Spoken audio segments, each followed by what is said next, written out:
Baik, kemudian perkataan lain yang saya nak jelaskan di sini untuk kita faham daripada perkataan taridu, yakni warid. Taridu ni, daripada perkataan taridu ni, ini perbuatan bahasa Arab menjadi fi'il lah. Perkataan yang kita nak ambil daripada kata-kata ni iaitu satu istilah yang digunakan pakai dalam tasawuf, orang panggil warid. Warid ataupun waridat. Apa arti warid? Waradani datang, mari. Jadi waridat sesuatu yang datang, sesuatu yang mari. Itu dalam bahasa kita.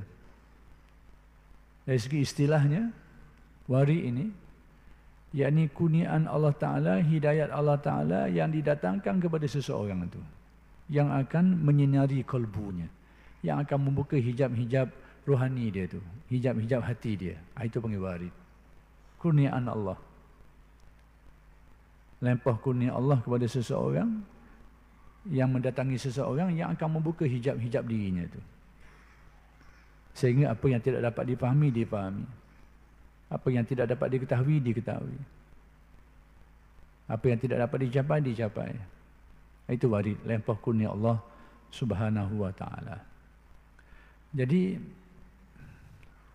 perkataan warid ini yang dibicarakan oleh ulama-ulama tasawuf ni, mereka merujuk kepada dalil-dalil Al-Quran dan hadis sudah tentulah.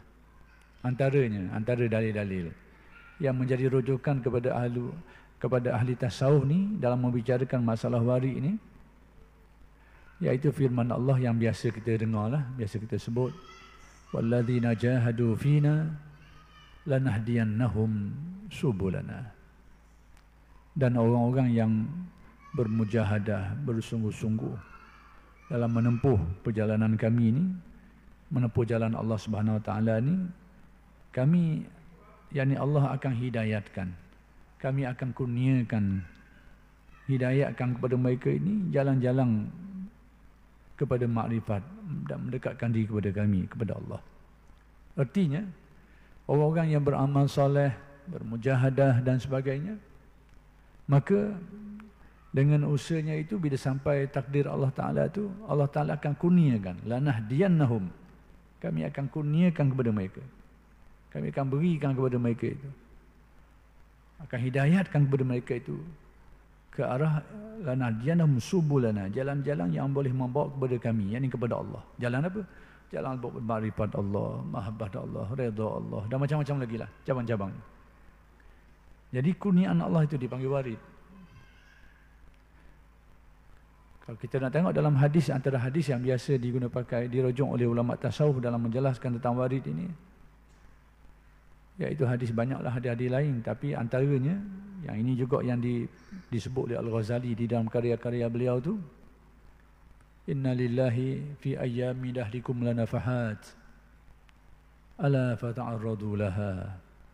Sesungguhnya bagi Allah Ta'ala itu pada hari-hari kamu ni sepanjang masa lah, nafahat, sentiasa ada lempah kurnianya. Lempah kurnia itulah, maka termasuk dalam lempah kurnia itu panggil warid. Kerana kurnia Allah Ta'ala ni banyak, nikmat yang zahir, nikmat yang batin dan sebagainya. Maka antaranya itu warid tadi, lempah kurnia Allah Ta'ala kepada seseorang yang akan membuka hijab kalbunya, dinamakan warid, termasuk dalam nafahat. Sehingga Nabi kata, ala fata'arradu laha,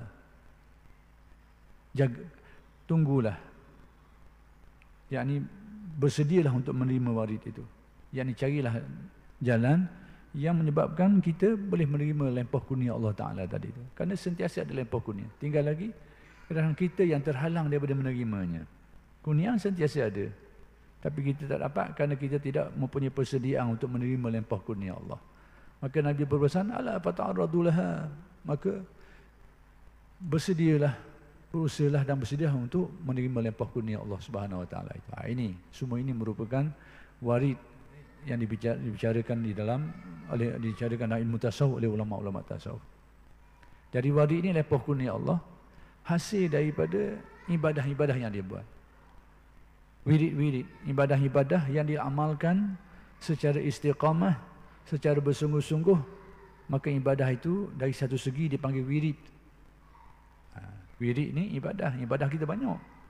Dengan solatnya, dengan puasa, dengan zikirnya, dan zikir pun macam jenis. Jadi ibadah-ibadah ini bila dilaksanakan, bila dibuat secara istiqamah, bersungguh-sungguh, terarah, maka ibadah itu dari sudut tasawufnya dipanggil wirid. Jadi kalau kita buat sekali ada panggil wirid, itu amalan. Tapi kalau menjadi kelaziman kita, menjadi kebiasaan kita mengamalkannya, dia dinamakan wirid. Jadi wirid ini bila diamalkan oleh seseorang, sama ada dalam bentuk bacaan ke, dalam bentuk ingatan ke, ataupun dalam bentuk amalan ke, wirid ini luas. Jangan kita faham wirid ini kita pakai amalan yang kita berbentuk bacaan saja. Yang kita bertasbih, bertakbir, bertahmid, bertahlil, itu sebahagian. Tapi ada yang dalam bentuk amalan-amalan. Seperti solat, seperti sedekah, tapi diamalkan secara istiqamah, secara terpandu, terarah, dengan ada panduan, pedoman dan kesungguhan dia. Bila diamalkan ini, dia dinamakan wirid. Maka wirid-wirid ini bila diamalkan, bila sampai masanya dengan kurnia Allah, dia dapatlah warid.